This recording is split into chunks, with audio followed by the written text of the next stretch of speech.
Buenas noches a todos. A nombre de la Federación Nacional de Neonatología de México, les damos la más cordial bienvenida a la transmisión de nuestro programa Bebé 365. Me acompaña el doctor Isaac Estrada Ruelas, pediatra neonatólogo de la ciudad de Tijuana, Baja California. Hola, Isaac. Hola, igual, gracias por acompañarnos en este espacio virtual Bebé 365, un espacio donde los papás podrán interactuar con médicos con especialidad en neonatología, pediatría y otras especialidades para resolver dudas de la salud de sus bebés y tocar algunos otros temas de interés como es alimentación, vacunación y cuidados generales de nuestros niños. Alma, gracias. Y pues, En esta adelante. ocasión le damos la más cordial bienvenida a la doctora Claudia Jiménez Silva. Ella es oftalmóloga pediatra de la ciudad de Tampico, Tamaulipas. Muchísimas gracias, Claudia, por acompañarnos y nos va a hablar del tema de tamiz visual. Muchísimas gracias y dejamos la pantalla para tu proyección. Hola, buenas noches. Muchas gracias al programa Bebé 365 por tenerme en cuenta para hablar un poco respecto al tamiz visual. Es importante que tomemos en cuenta que ha progresado mucho la parte de la medicina de prevención y que por lo tanto tenemos que trabajar para tratar de detectar las afectaciones que se pueden presentar en los bebés en el área oftalmológica. Entonces, el día de hoy hablaremos del tamiz oftalmológico, el cual normalmente es desarrollado por los médicos que tenemos especialidad en oftalmología. Este se realiza idealmente al mes de nacido, pero si no se ha realizado en este tiempo no pasa nada, puede desarrollarse posteriormente. Eso es importante aclarar, no hay ninguna contraindicación para que se pueda hacer cuando los papás se enteren de este mismo. Sin embargo, lo idóneo es hacerlo al mes de edad. Lo realizamos con una colocación previa de medicamento anestésico en los ojitos que nos permite que no tenga molestias o dolor o sensibilidad. Vamos a ver cómo normalmente lo vamos realizando. Denme un segundo.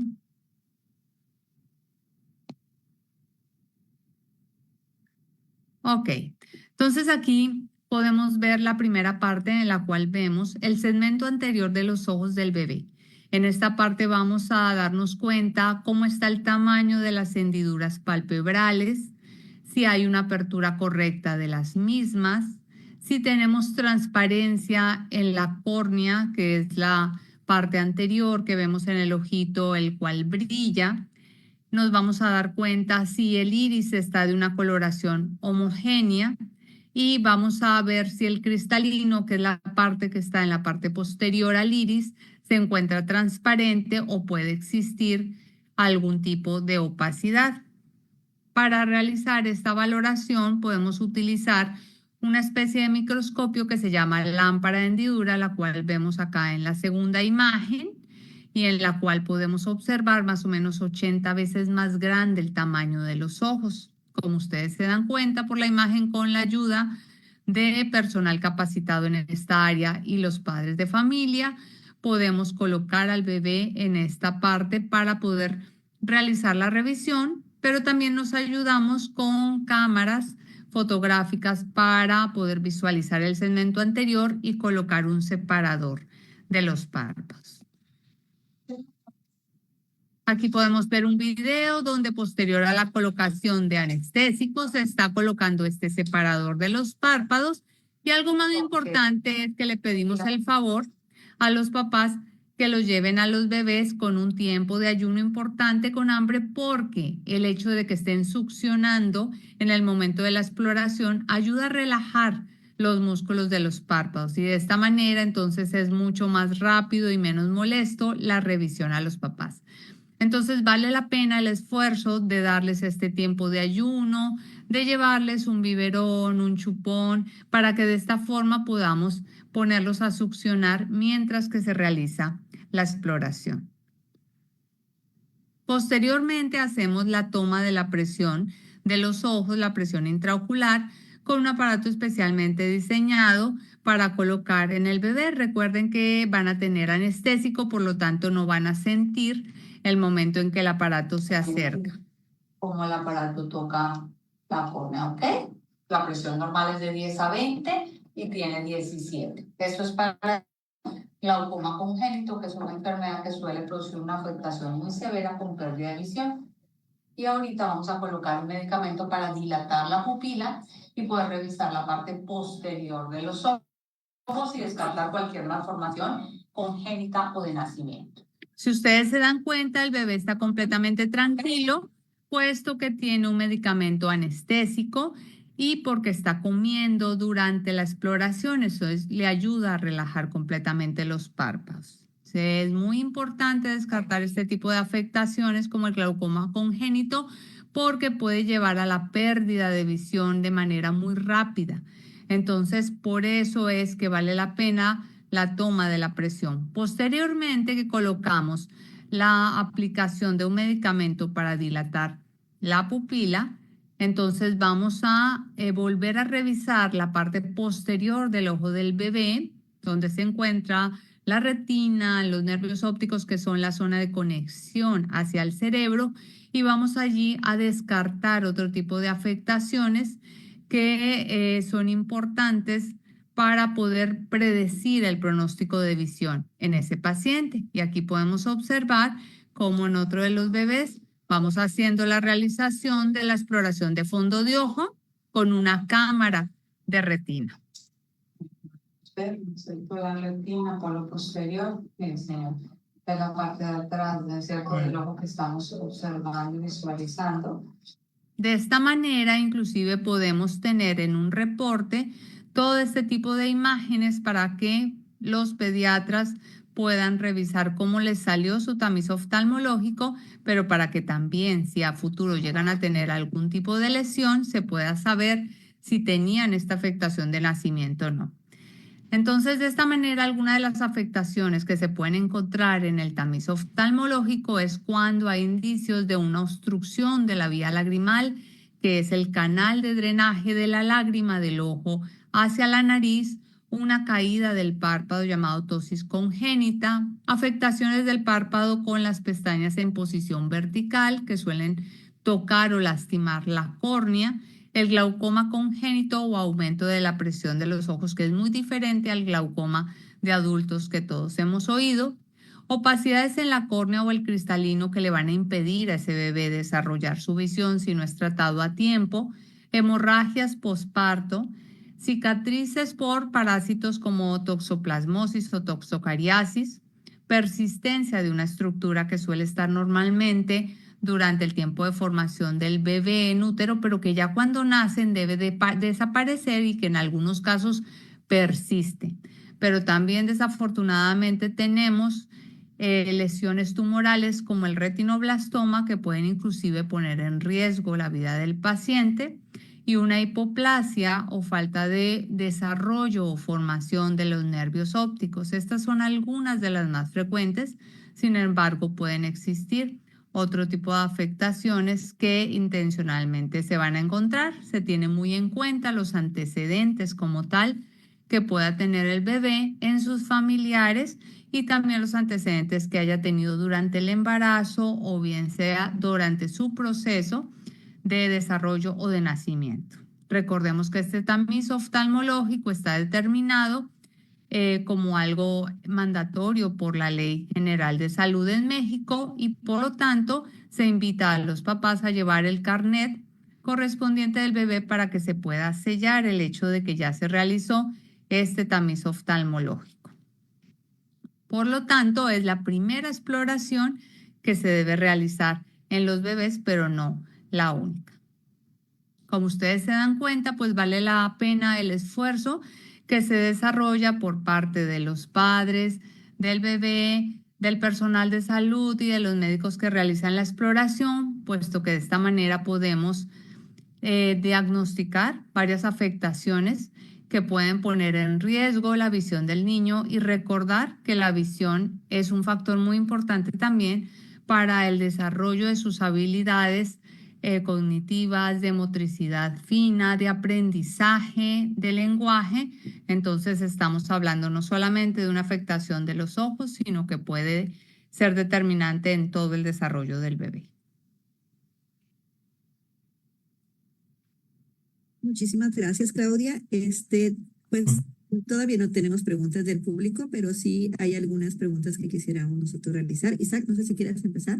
Sí, mira, Claudia, muchas gracias. La verdad que interesante lo que nos estás platicando y realmente creo que la duda principal de los papás que van a tener a sus bebés o que tienen a sus bebés, pues sería por qué es tan importante el realizar este estudio, el realizar este tamizaje? Y a lo mejor empezar con una pregunta que sería, ¿qué es un tamizaje oftalmológico? O sea, ¿para qué nos sirve un tamizaje oftalmológico? ¿Verdad? Y de ahí vamos encaminándonos a las que siguen. Sí, Isaac, muchas gracias. Pues el tamizaje oftalmológico se refiere a una valoración de las estructuras de los ojos que se hace a temprana edad, en los primeros meses, que trata de diagnosticar afectaciones congénitas que pueden ser un factor determinante para que este bebé pueda ver. Entonces, las afectaciones adquiridas que pueden venir posteriormente, como la necesidad de uso de lentes, como un estrabismo adquirido, son afectaciones que muchas veces con el tratamiento que se realice temprano, pues va a tener mejoría. Pero, en cambio, las afectaciones congénitas o de nacimiento suelen ser muy ambliopizantes, o sea, suelen producir pérdidas de visión muy importantes y más si ese diagnóstico no es temprano. Entonces es fundamental que los primeros años de vida el bebé pueda desarrollar la habilidad de ver adecuadamente todas las estructuras, así como es importante el poder oír, el poder, ¿no es cierto?, tocar y demás, pero determina un factor importantísimo en el desarrollo de este bebé. Y si lógicamente puede llegar a ser tratada esta afectación, pues con mayor razón entonces ya vendría una diferencia importante entre el diagnóstico temprano o tardío. Entonces sería hacer un diagnóstico oportuno, ¿verdad? Así Esto es, no quiere decir que todos los niños lo vayan a tener, sino así es. hacerle a tener la certeza de que este niño al que vamos a revisar no tiene o no tiene ninguna de las enfermedades que podríamos detectar con este estudio, ¿verdad? Así es, Isaac. Y aparte de todo, muchas veces vemos pacientes con afectaciones a mayor edad, a los 3, 5, inclusive el día de hoy tenemos un paciente de 13 años con afectaciones que no sabemos si realmente vienen desde el nacimiento, porque son pacientes que nunca se han revisado y que no sabemos si tenían buena visión, cómo nacieron o cómo se presentaron sus estructuras oftalmológicas al nacimiento. Entonces, lógicamente, que las posibilidades de diagnóstico en ese paciente se aumentan, ¿no es cierto? Y estamos ante una posibilidad que no sabemos realmente si nació. En cambio, si ya sabemos cómo son las estructuras de formación de sus bebés desde temprana edad, en caso tal de que se presentase, por ejemplo, una toxoplasmosis, que es una afectación, un parásito que la vemos bastante frecuente en nuestro medio en México, pues ya se diferencia si esto es de tipo congénito o es adquirido. Muchas gracias. Bueno, sí, realmente vamos a enfatizar mucho que la prevención es lo más importante que queremos hacer todos, ¿no? Pediatras, neonatólogos y todos los médicos. Pero en este caso, el tamiz visual, que como tú no lo mencionaste, ya está dentro de la Ley General de Salud que se debe de realizar, a veces queda la duda, ¿por qué hasta las 4 semanas se hace? porque en instituciones de salud pública lo hacen a veces más prontamente, pero puede no realizarse una detección completa, porque pues hay ciertas características del niño que impide que el ojito se abra, ¿no? No sé si quieras ampliar un poquito más, por qué es hasta las 4 semanas, que de hecho viene en la cartilla de vacunación normado, ahí como el tamiz visual a las 4 semanas, y es importante que nos quede claro a los papás. Y otra pregunta que está en el chat, que si hay algún medicamento que cuando el paciente está hospitalizado se le aplique, altera el tamiz visual, ¿sí? No sé si nos puedas responder a eso. Ok, pues miren, yo creo que muchas veces se realiza a nivel hospitalario porque la estadía de los bebés, pues rara vez se prolongan, muchas veces hasta el mes, excepto pues en los pacientes prematuros que por sus condiciones de afectación pueden llegar a tener, ¿no es cierto?, este tiempo de hospitalización, pero muchos de los bebés que no tienen ninguna afectación suelen salir antes. Y pues lógicamente que muchas veces no se le puede hacer seguimiento porque no somos muchos los médicos dedicados a esta área del tamiz oftalmológico. Entonces, pues la idea es que finalmente todo el personal dedicado al área de salud y que tenga, ¿no es cierto?, el conocimiento de una exploración del reflejo rojo se pueda ir haciendo una primera valoración de tamizaje porque aunque no sea 100% completo como lo estamos viendo en las imágenes que mostramos, pues sí nos va a dar una idea de si, por ejemplo, hay un tipo de leucocoria, que es el blanqueamiento como tal de la estructura central del ojo, lo cual es un signo muy importante que puede llegar a predecirnos varias de las afectaciones congénitas. Entonces, yo creo que también es importante no demeritar el esfuerzo que se hace a nivel hospitalario por revisar el reflejo rojo, el movimiento de los ojos, que nos pueden dar una primera, ¿no es cierto?, valoración de si las estructuras se encuentran con el brillo característico o por el contrario con la poesía blanquecina. Inclusive acá entraría también el hecho de que ya existen aplicaciones que los papás pueden utilizar para tratar de...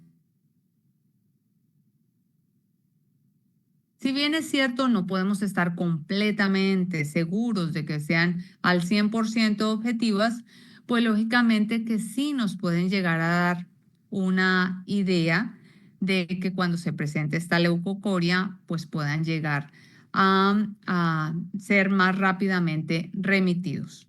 Pero ya lo de las 4 semanas que se presentan, ¿no es cierto?, o que están recomendando, es porque ya tenemos varias de las estructuras formadas de mejor manera, ¿sí? Y podemos ver algunos de los movimientos de los ojos de manera característica. Sin embargo, como les decía en un principio, no quiere decir, ya no se lo hice al mes, ya no tiene sentido llevarlo. Es válido que se realice inclusive posteriormente. Ahora, respecto a lo del medicamento que pudiera afectar el tamiz, pues no directamente, porque aquí de pronto pienso en la aplicación de los medicamentos directamente en gotas que se puede realizar, pero esto es por parte de un médico oftalmólogo, entonces sería a nivel hospitalario. Y lo otro es que normalmente siempre se hace un interrogatorio detallado del paciente, qué está tomando, qué le han puesto, en cuánto tiempo, o sea, cuántas semanas tenía al nacer, etcétera. Entonces ahí se puede llegar a deducir si por alguna razón estamos encontrando algún cambio como tal allí en la exploración, ¿no? Pero no sería una justificación, por decirlo así, para no realizarlo. Otra pregunta que está aquí en el chat de los papás, incluso les hacemos las invitaciones a todos los papás que nos están escuchando ahorita, nos están viendo, que sigan escribiendo sus preguntas para podérselas hacer llegar a la doctora Claudia. Una es de las que aquí mencionan, es, ok, a partir, más bien, dice que desde cuándo se está haciendo este tamiz y que si mi hijo, que ya tiene más de 2 años, todavía se lo podemos hacer. Esa es una pregunta de una mamá que nos está escuchando ahorita. Bueno, miren, sí lleva varios años establecido por ley que se debe realizar el tamiz oftalmológico, sin embargo, realmente no se lleva a cabo en todos los bebés, ¿ok? No se está realizando de manera al 100%, como de pronto otros tamices que ya se está más familiarizado, ¿no? Los papás o ya se lleva de manera más completa, ¿no? Yo creo que parte de esto es lo mismo lo que ha ido pasando, ¿no? En otras áreas que falta que nos familiaricemos, que conozcamos y muchas veces pues se da la indicación por parte del pediatra, pero ya pasa un mes, el bebé no está en hospital, vienen varias de las situaciones que se van presentando en su desarrollo y a veces pues se les va pasando, pero eso no quiere decir que no lo debamos hacer. Ahora, las condiciones de ese bebé van cambiando visualmente durante los siguientes meses. Es una de las cosas que nosotros damos de explicación y documentación a los papás de cómo va a ir desarrollando la visión ese bebé en los siguientes meses hasta el momento. Yo siempre les digo, oye, cuando ya ese bebé llega a una edad posterior, ¿no es cierto? A los 3, 4 meses, pues ya vamos a valorar cosas diferentes como la fijación y el seguimiento de las imágenes. Ya podemos tener en caso tal una determinación si hay nistagmos o movimientos involuntarios. Ya posterior a los 7, 8 meses ya tenemos maduración de los músculos extraoculares, entonces podemos tener más seguridad de ver que no haya ninguna afectación, ¿sí? Ya para el año de edad ya veremos que no haya signos alguno de obstrucción de vía lagrimal, porque ustedes han oído, papás, de pronto que el pediatra les dice, vamos a hacer masaje, vamos a hacer limpieza, pero hay que esperar un tiempo porque se puede ir resolviendo. Bueno, pues al año de edad ya no debería tener. Entonces, como que van cambiando los parámetros de ese bebé mes a mes y aquí lo importante es que entonces se vaya revisando en base a la edad que tiene. Por ejemplo, ese niño de 2 años que nos están diciendo, pues ya es una valoración mucho más completa y tiene que ir determinando la agudeza o alcance visual que tiene ese niño muchas veces de cada ojo.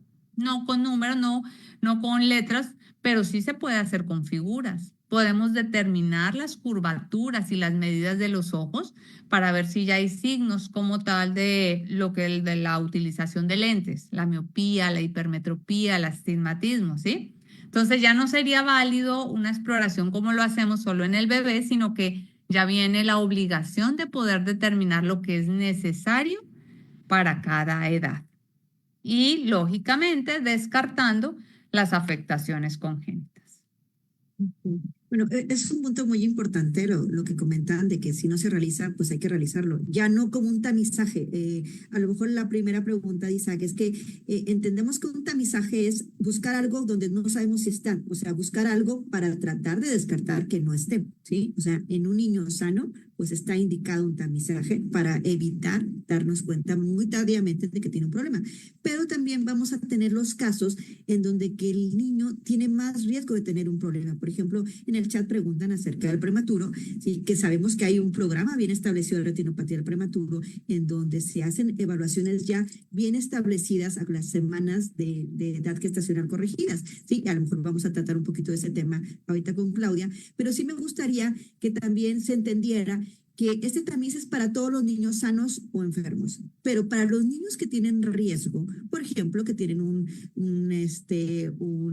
parto con problemas al nacimiento, que ustedes ven que tiene una hemorragia y subconjuntival, que tiene un sangradito en el ojo, que de repente, como tú dices, tiene una diacroestenosis, se tiene ahí acúmulo de secreción, el ojo se ve más pequeño, o la mamá tuvo alguna infección perinatal, toxoplasma o algunos laboratorios alterados. Estamos más obligados a hacer este tamiz para buscar intencionadamente que no tenga una repercusión oftalmológica. Entonces podríamos separar en donde todos los niños sanos hay que hacer el tamiz visual como otros tamices, pero en los niños que tienen más riesgo estamos más obligados a hacerles el tamiz por una especialista experto como un oftalmólogo pediatra, ¿sí? Sin demeritar, como tú dices, el primer examen visual que se hace institucionalmente, que es solamente ver el reflejo rojo. No sé si nos quieras ampliar un poquito acerca de qué niños tienen más factores de riesgo, en donde preferiríamos que el oftalmólogo pediatra nos hiciera esta evaluación más completa. Muy bien, Alma. Sí, mira, yo creo que primero que todo, los pacientes que tienen una prematurez establecida y que nacen antes de tiempo, como tú dices, pues ya está bien establecido en base a las semanas de nacimiento, en base al peso, a todos los factores que están correlacionados. hacemos la determinación de en qué momento es más prudente hacer la revisión, inclusive muchas veces requieren revisiones posteriores. Y esto es una invitación también a los papás para que entiendan que por eso muchas veces estamos preguntando muchas cosas, ¿no? Entonces, hacer ahí abiertos y pacientes en el hecho de que otra vez estaban preguntando cuánto pesó y qué pasó y las semanas y no sé. Sí, porque finalmente, aunque sean los ojos, pues es la estructura de todo nuestro cuerpo, ¿no? El que estamos evaluando. Recuerden que se puede presentar en los ojos afectaciones de enfermedades que pueden estar afectando todo su cuerpo. Entonces, es muy importante que hagamos todo ese interrogatorio y hablemos también de los antecedentes en familia. Por ejemplo, pacientes que tengan antecedentes de retinoblastoma en su familia también tienen un alto riesgo y deben ser valorados no solamente en ese momento, sino posteriormente. Pacientes que tengan el antecedente de toxoplasmosis, que es una afectación por parásitos, en padres o en demás familiares, por ser la zona específica de mayor afectación, también tienen un alto riesgo. Pacientes que tengan síndrome de Down diagnosticado o algún tipo de trisomía en estudio, o pacientes que tengan parálisis cerebral o que hayan tenido algún tipo de afectación también neurológica que se haya presentado, complicación durante el momento del parto, de la cesárea, también debe ser explorado, digamos que más específicamente buscando las afectaciones que se pueden presentar. Y también yo diría al contrario, es importante aclararles a los papás que de pronto en el tamiz oftalmológico no vamos a determinar si el niño va a utilizar lentes en algún momento de su vida. No vamos a asegurarles que no vaya a tener algún tipo de estrabismo posteriormente, porque hay varios estrabismos o desviaciones de los ojos que no son congénitas, que se pueden presentar posteriormente. No necesariamente todos los bebés pueden tener nistagmos al mes de vida y que se puede diagnosticar, ¿no es cierto?, en ese momento. Sin embargo, si tengo antecedentes familiares de nistagmos o movimiento de los ojos, otro tipo de afectaciones que son genéticas, también pueden llegar a tener mayor riesgo como tal de tener este tipo de afectaciones. Y no sé si algunas otras que a ustedes les venga a la mente. Pues yo creo que realmente lo que se tiene que conocer al final del día es qué antecedentes traemos nosotros como papás para poderles heredar, ¿no? Porque muchas veces pues son herencias que se van sin necesidad de que uno quisiera dárselas. Y entonces, porque ahí, digo, gracias que tenemos algunas más preguntas aquí. Una de ellas es lo que comentas es si las vitaminas A, C, D, ¿sí?, tienen algún beneficio para prevenir o nos pueden ayudar para mejorar pues algún problema visual. Pero antes que nos contestes esta pregunta, podríamos, no sé si nos pudieras o si hay algún aporte a la mamá durante el embarazo para poder prever algún tipo de estas situaciones que el niño pueda desarrollar, pues, al final del día, y que nosotros podamos ayudar, porque como decía Alma en su momento, lo que nosotros necesitamos es prevenir, que es el objetivo incluso de Bebé 365, poderles dar a conocer a las mamás, a los papás que nos están siguiendo y nos están escuchando, la manera de cómo hacer una prevención con nuestros bebés, evitar que desarrollen alguna enfermedad o incluso si hay necesidad o si ya la tienen, de poder otorgar un tratamiento oportuno y disminuir esas complicaciones que se puedan ver. No sé si tengamos algo en el tema de qué pueda tomar la mamá y qué hay con relación con las vitaminas. Pues yo diría que es importante, como estabas diciendo, Isaac, saber, ¿no?, si tenemos el antecedente como tal de algún tipo de afectación que podamos llegar a heredar, y no solamente nosotros, sino los antecedentes de nuestros familiares. Vemos frecuentemente que dicen, bueno, ¿sabes qué? La abuelita materna o paterna no ve adecuadamente o no ve de noche o el ojo se mueve. Entonces, efectivamente, esto puede ser un factor determinante para saber que se tiene la predisposición. Segundo, aunque pareciera algo que ya está sobreentendido, el hecho de que tengamos nosotros la evaluación completa, los exámenes de laboratorio adecuados para saber que no somos portadoras de algún cuadro infeccioso que podamos llegar a transmitir a nuestros bebés, ¿m?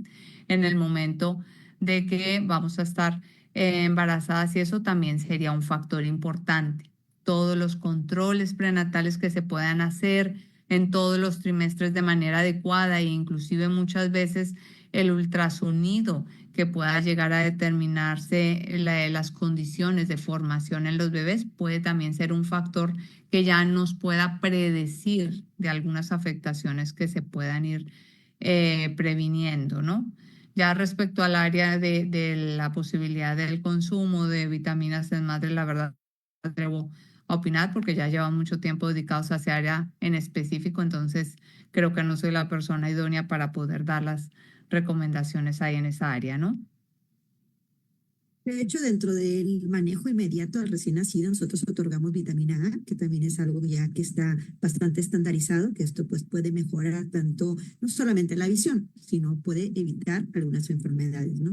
Y en relación al seguimiento de los pacientes que tienen un tamiz oftalmológico alterado, o sea, lo ideal es que todos tuvieran un tamiz visual normal, pero si tienen un tamiz alterado, ¿cuál es el seguimiento? Bueno, sabemos que pueden ser muchas patologías, a lo mejor no nos vas a poder hablar de todas, pero a lo que me refiero es qué sigue después de que tiene un tamiz visual. O sea, ¿se hace otro segundo tamiz o se hacen algunos diferentes estudios, ¿sí? Que tú nos pudieras compartir, o se hace un seguimiento, así como con el prematuro que requiere un seguimiento? ¿Qué pasa con esos niños que tienen un tamiz alterado y en tu experiencia, pues lo más frecuente que has encontrado de alteración? Gracias, Alma. Pues sí depende de lo que uno pueda encontrar, ¿ok? De eso varía mucho.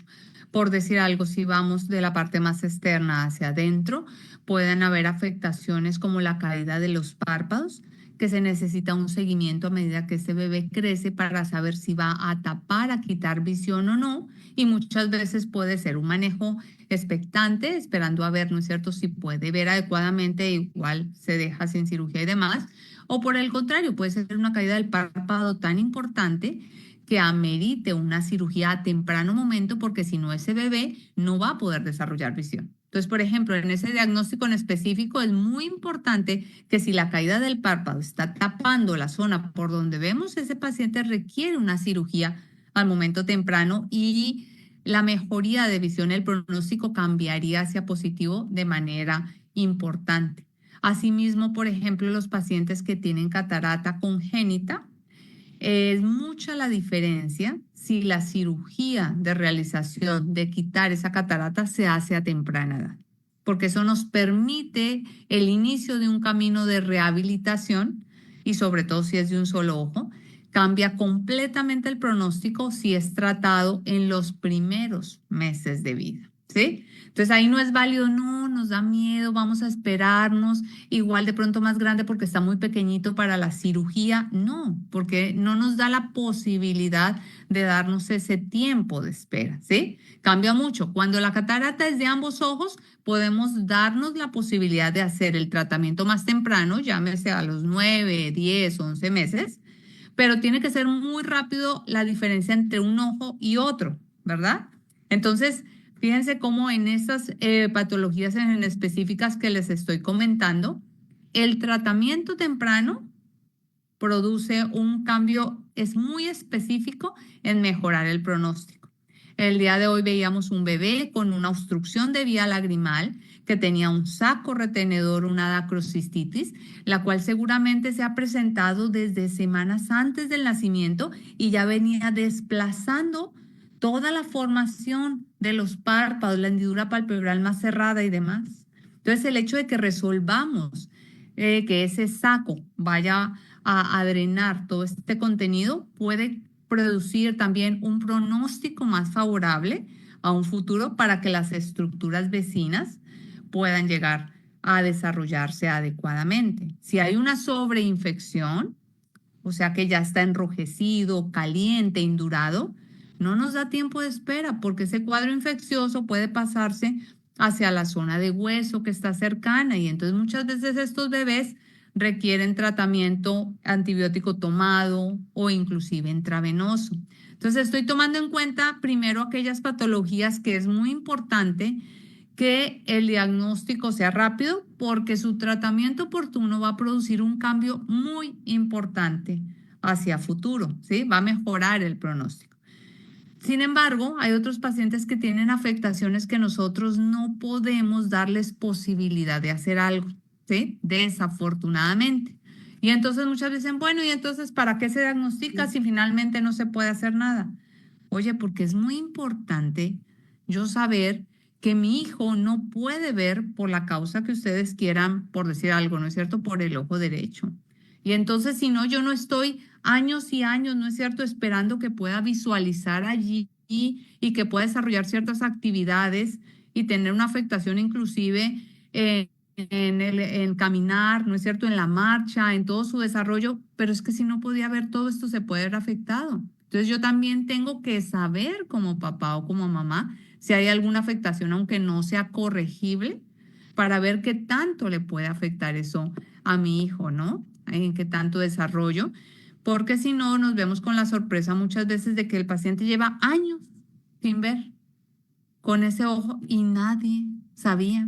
Es más, pacientes tienen diagnosticado déficit de atención, se ve que supuestamente tenía, ¿no es cierto?, una alteración en la marcha, en la localización, en la motricidad fina y resulta que es porque no tienen visión binocular o con ambos ojos. Entonces, yo les digo a los papás que el estrabismo no es una afectación estética como todos pensamos de cómo se ven los ojos. Es una afectación funcional en el cual el paciente no puede ver con ambos ojos porque uno está desviado y si viera con los dos vería doble. Y por lo tanto esto le va a repercutir en muchísimas afectaciones a nivel de todo su cuerpo. Muy bien, gracias.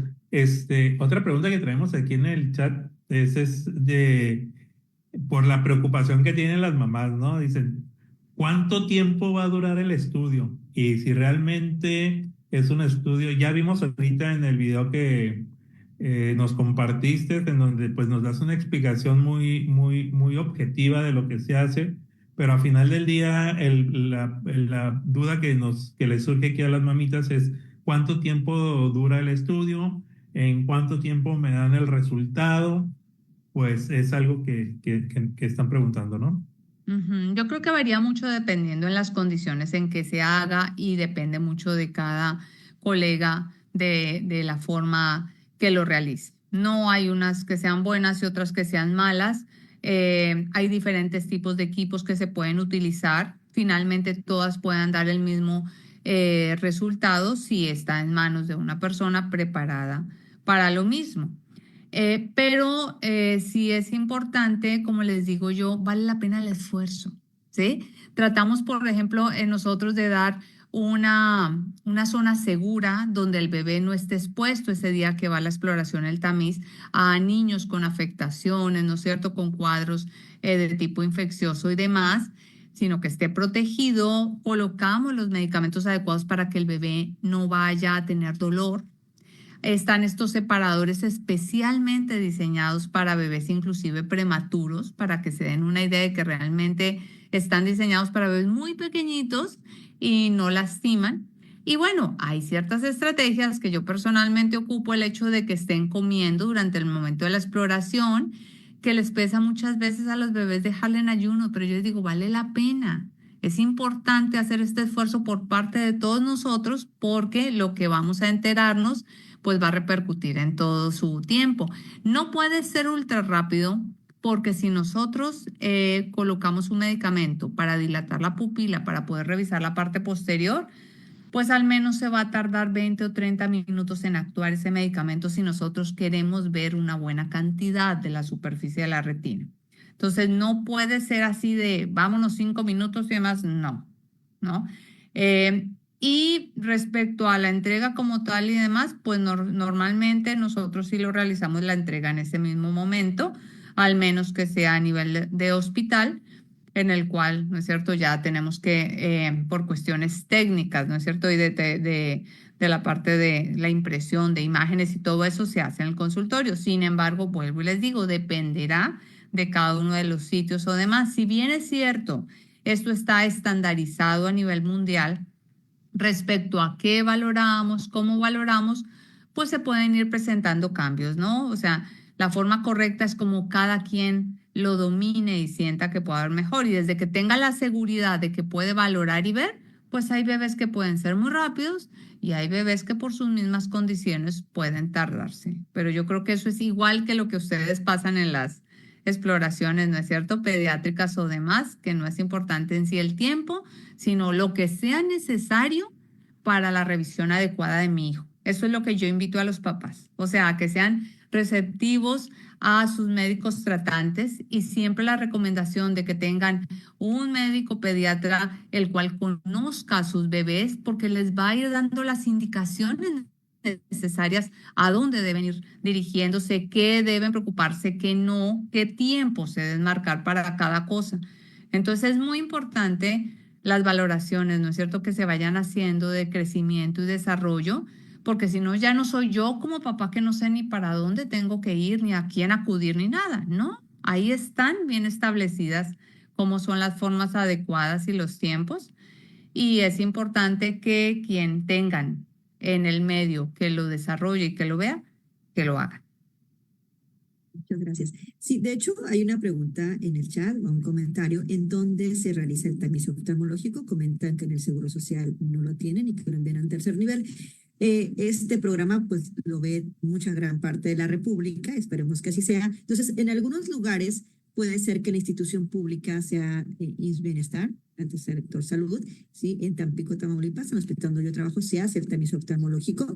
En el Seguro Social, es parte del Seguro Social, él nos podrá decir si se hace en Baja California, pero si no, hay instituciones públicas e instituciones privadas. La idea es que los papás tengan la información. Si la institución pública, llámese sector salud, bienestar, ISSSTE, Seguro Social, no lo tiene, ¿sí? Tendrían que buscar en su ambiente, en su localidad, qué otro sector salud público lo puede tener, porque más de alguno lo tiene que tener. Este es un programa nacional de prevención de detecciones de malformaciones congénitas. Entonces, tenemos la obligatoriedad a nivel institución pública de tener el recurso. Si en ese lugar que mencionan de IMSS no lo tiene, posiblemente a lo mejor otro IMSS, otro Seguridad Social o otro Bienestar o institución de salud pública lo tiene que tener a la mano, o si no, de otra manera, buscarlo el apoyo del medio privado. La idea es que nosotros tengamos conciencia de que requerimos hacer un tamiz oftalmológico como una detección de prevención de una posibilidad de una enfermedad. ¿Sí? Isaac, ¿en tu hospital lo tienen? Realmente y es una pregunta que también que se genera ahorita del auditorio que nos está siguiendo y nos está escuchando. Gracias por acompañarnos. Es en relación de los prematuros, ¿no? Porque ese sí, ese tamizaje creo que es al que le han dado mayor auge las autoridades. Y digo, qué bueno, porque al final de cuentas son niños prematuros que tienen algún factor de riesgo y que pueden generar algún problema en su visión, incluso desprendimiento de retina. Entonces, sí hay, en la mayoría de los hospitales, sí tenemos esa parte. Eh, Vaya, en relación a este punto de los prematuros, o sea, qué recomendaciones le podríamos dar o le podrías dar, Claudia, a las mamás que tienen este tipo de pacientes, de cómo darle el seguimiento, en dónde solicitarlo? Creo que las instituciones tenemos la obligación de hacer ese seguimiento, pero muchas veces, o desafortunadamente por la regionalización del país, que no contamos en todas las zonas el hecho del especialista. ¿Qué podríamos hacer? O sea, ¿tú qué nos recomiendas en ese caso? ¿Cuándo y cómo? Ok. Sí, yo como papá que tengo el hecho de que mi bebé nazca prematuramente, ¿m? En el sitio donde vayan a atender el nacimiento del bebé, es importante de pronto preguntar el hecho, oye, un favor, mi bebé tiene la indicación para la valoración por parte del oftalmólogo para ver sus ojitos, ¿ok? ¿En qué momento sería prudente? ¿Ustedes tienen la posibilidad de tener ese especialista aquí? No, no lo tienen. Ah, bueno, ok. ¿Tienen ustedes a alguien conocido que haya un oftalmólogo, un médico oftalmólogo en la ciudad que realice esta valoración? Y de esa manera entonces puedo tomar la iniciativa como papá del hecho de que se realice esos factores. Ya por parte de los médicos, pediatras y neonatólogos, pues ya está muy bien establecido y por el personal de salud en los hospitales, pues se tiene muy bien cuidado el hecho de que se deba hacer esta revisión. Y normalmente cuando el bebé está a nivel institucional, pues suele realizarse ahí mismo como tal en la institución. Desafortunadamente, muchos de los hospitales y demás no tienen el equipo necesario para realizar. Esto es importante también que los papás lo tengan en claro, que para hacer este tipo de valoraciones, el ojo es una estructura muy pequeña que viene en micras, que no se ve a simple vista. No basta con una buena intención, ¿sí? O una luz normal para poder realizarlo. Se necesitan equipos especiales, oftalmoscopios, ¿no es cierto?, indirectos, cámara de retina, medicamentos en gotas, etcétera, para que se puedan realizar la valoración oportuna. Entonces, eso es lo que muchas veces detiene en muchos sitios para que se pueda realizar, que muchas veces el médico oftalmólogo tiene que llevar ese equipo hacia el sitio para poder realizarlo. Y otras veces también sí se da la indicación y se escribe por parte del pediatra y el neonatólogo, oye, ya se va, pero es importante que se realice y demás. Y los papás a veces se relajan un poquito, ¿no? O sea, ya llegando a casa se llenan de 100 cosas, la nutrición, la alimentación, o sea, que tengo que ir aquí, allá, y ¿cómo era? ¿Cómo era? Entonces, de pronto, plantear y tener en cuenta que se pueda escribir, ¿no es cierto? Esta valoración es importante que se realice a estas semanas. ¿Sí? No es como que vaya cuando tenga el tiempo o es un consejo, ¿no? Sino que realmente es algo que amerita que se haga en un momento en específico y que, como decía Alma en un principio, muchas veces requiere valoraciones posteriores, porque eso es otra cosa. Entonces, como es, ay, pero ya no lo hicieron, y entonces ya para qué. Y resulta que muchas veces los prematuros, por la misma maduración que se va presentando, requiere revisiones en semanas posteriores. Sí, así es, papás. Desafortunadamente, muchas veces se requiere hacer seguimiento y más cuando se diagnostica una retinopatía del prematuro, tiene que hacerse un tratamiento porque como lo decía el doctor Isaac, esta situación es tan grave que de no ser tratada oportunamente y adecuadamente, puede progresar un desprendimiento de retina que es igual a que ese paciente no vaya a ver el resto de su vida. Entonces, muchos papás cuando están en esa situación nos dicen, yo no me imaginé que esto fuera tan grave. Yo pensé, bueno, van a ver si están ahí las estructuras bien formaditas, ¿no? O si había algo estrabismo. Yo le vi los ojos, se los vi bien. Entonces yo no me imaginé que esto fuera a repercutir tanto la diferencia en semanas. Entonces yo creo que sí es importante que los papás sepan esto y que nosotros insistamos en el hecho de, oye, vale la pena, si va a llorar, si van a tener que colocarle el separador, pero que chequen, que revisen que no haya allí esa afectación. Y bueno, ahorita creo que la mejor comunicación que tiene el papá tendría que ser con su médico, con su pediatra, con su neonatólogo, con su médico general, con su médico de confianza, porque al final de cuentas, el médico que está dándole seguimiento a su bebé es el que podría darle la orientación o canalizarlo hacia el especialista, en este caso, ya sea para la realización del tamiz oftalmológico, que es en el cual está el tema que estamos abordando, ¿no? No sé, Alma, tú qué quieras comentar.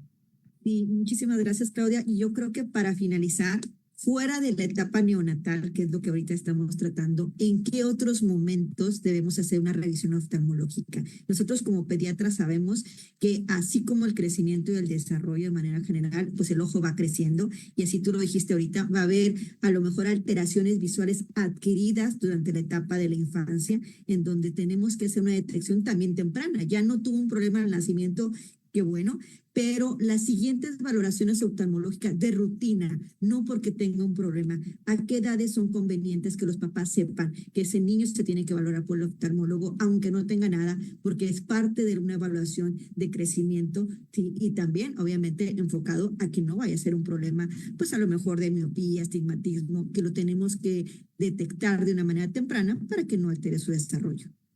Ujú, sí, así es, Alma.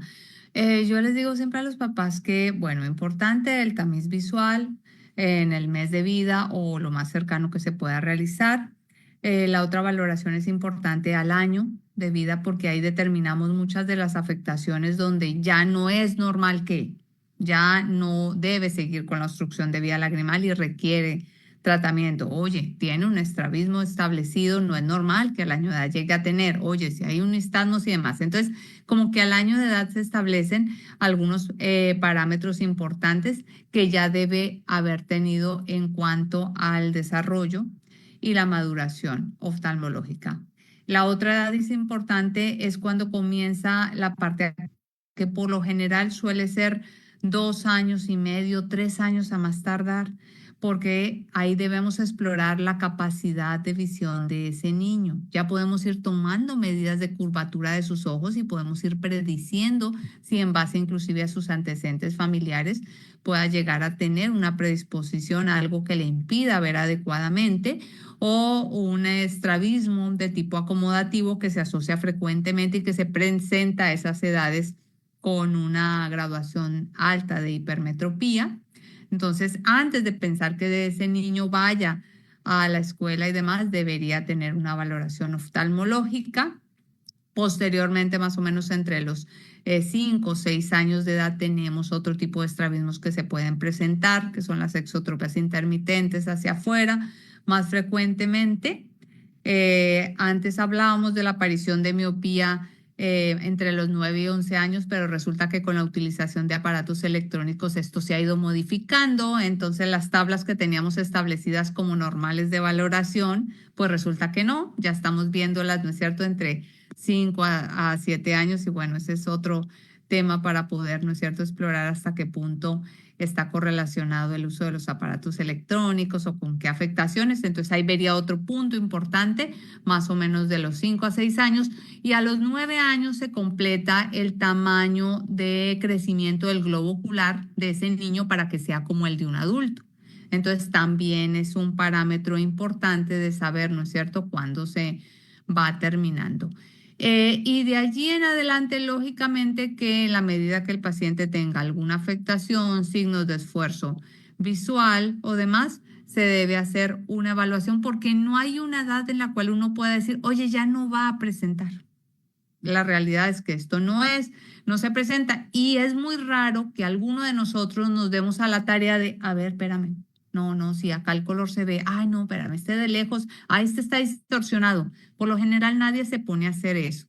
Entonces también es importante que se vaya, ¿no es cierto?, explorando, revisando o autoevaluando y afortunadamente ahí las escuelas juegan un papel muy importante y las maestras, quienes suelen ser los primeros en que diagnostican algunos signos de esfuerzo. Entonces también papá los invitaría a hacer ahí receptivos a que si están observando algunos cambios como tal en los niños respecto a su nivel de atención, posiciones importantes, esfuerzo visual, tallarse los ojos, parpadeo, movimientos por parte de las personas que están en el área de educación, seamos receptivos porque ellos suelen ver muchas cosas que de pronto nosotros en casa no vemos.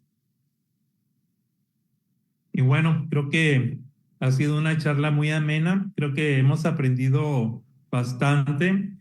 A lo mejor nos hiciste el favor de con la charla aclararnos algunas dudas sobre este procedimiento que creo que es muy importante el realizárselos a todos los niños, eso es a todos los niños y con mayor interés a los niños que como ya comentamos y ya nos comentabas sobre los que tienen un factor de riesgo que puedan hacer que estos niños sí presenten algún problema, ¿no?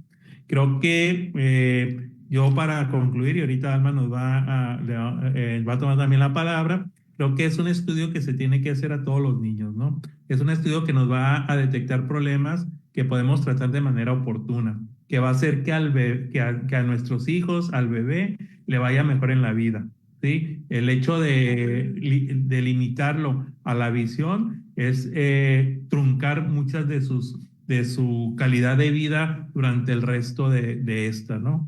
Y agradecerte, Claudia, por esta excelente charla que tuvimos aquí. Invitar a los papás que nos sigan en las redes, en Bebé 365 y Alma, tu comentario. Gracias.